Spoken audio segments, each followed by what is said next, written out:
የመጀመሪያውን የኤሌክትሪክ ፍሪጅ የፈጠረው ግለሰብ ፍሬድ ደብሊው ወልፍ በ1913 ነበር። ቻይና፣ ሜክሲኮ፣ ጣሊያን፣ ደቡብ ኮሪያ እና ጀርመን በከፍተኛ ደረጃ ፍሪጅ የሚያመርቱ ሀገራት ናቸው። ፍሪጅ ከመመረቱ በፊት ሰዎች በድሮ ጊዜ ጨው በመጠቀም ምግብን ለማቆየት ይጥሩ ነበር። ፍሪጅ ከተፈለሰፈ ወዲህ ግን ፍሪጅ የበሰለም ይሁን ያልበሰለ ምግብ፣ በፈሳሽም ይሁን በጠጣር ያለን ምግብ ይዘቱን ሳይለቅና በሽታ አምጪ በሆነ ተዋሲያን ሳይጠቃ ለብዙ ጊዜ ለማቆየት በዚህ ጊዜ ምግብን ለረጅም ጊዜ ለማቆየት ከምንጠቀመው ዘመናዊ መንገዶች አንዱ ማቀዝቀዣ ወይም ፍሪጅ መጠቀም ነው። ይህም በድሮ ጊዜ እንደ ጨው አይነቶችን ግብዓት በመጠቀም ምግብን ለረጅም ጊዜ ለማቆየት ያስችለን ነበር።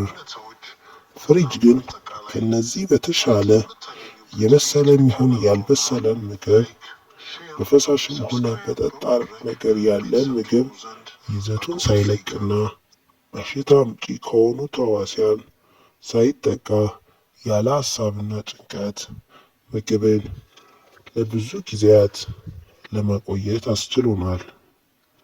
ለዛሬ ዘመናዊ ማቀዝቀዣ እንዴት እንደሚሰራ እንመለከታለን።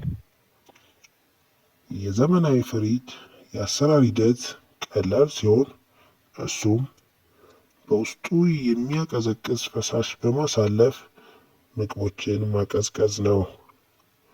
ትሮትሊንግ ዲቫይስ የማቀዝቀዣው ወሳኝ ክፍል ሲሆን ከማቀዝቀዣው በስተጀርባ የሚገኝ ነው። ይህ ማሽን ባለ 0.6 ሚሊሜትር ዲያሜትር እና ባለ 2 ሜትር ርዝመት ያለው ካፒላሪ ቲዩብ ያለው ሲሆን ምግብ ለማቀዝቀዝ የሚረዳው ፈሳሽ በከፍተኛ የአየር ግፊት ማለትም በ8 ባር ያለውን ፈሳሽ ወደ 0.6 ባር የአየር ግፊት ለማውረድ ይረዳል። የግፊቱ መጠን መቀነስ ፈሳሹ የሚፈላበትን የሙቀት መጠን ስለሚያወርደው ፈሳሹ በቶሎ ይፈላል። ፈሳሹን ለማፍላት የሚያስፈልገውን ኃይል ከኤሌክትሪክ የምናገኝ በመሆኑ በዚህ ሂደት ፈሳሹ እንዲፈላ ይደረጋል። ለዚህም ነው የፍሪጁ ካፒላሪ ቲዩብ የሙቀት መጠን አነስተኛ በመሆኑ የሚቀዘቅዘው። በመቀጠል ይህን ምግቡን ለማቀዝቀዝ የሚረዳንን ፈሳሽ በፍሪጁ አካል ውስጥ ማሳለፍ አለብን። በዚህ ጊዜ በ0.6 ባር የአየር ግፊት ውስጥ ያለው ፈሳሽ ፍሪጅ ውስጥ ያለውን ምግብ ውስጥ የሚገኘውን ሞይስቸር ወይም ደግሞ እርጥበት እንዲቀዘቅዝ ያደርገዋል። ይህም የሚሆነው ፈሳሹ በእጅግ አነስተኛ የአየር ግፊት ውስጥ ስላለ የሚፈላበት የሙቀት መጠን አነስተኛ ስለሚሆን ነው። በፍሪጅ ውስጥ ባለው ኢቫፖሬተር ፋን አማካኝነት በሚፈጠረው የአየር እንቅስቃሴ በፍሪጁ የላይኛው ክፍል ያለው የሙቀት መጠንና በታችኛው ክፍል መካከል የተለያየ የሙቀት መጠን ሊኖረው ይችላል። ማለትም በተለምዶ በረዶ ክፍል በሚባለው የላይኛው ክፍል የሙቀት መጠኑ እጅግ አነስተኛ ስለሆነ ምግቦች በረዶ ይሰራሉ። በታችኛው ክፍል ውስጥ ደግሞ ምግቡ ቢቀዘቅዝም በረዶ ግን አይሰራም።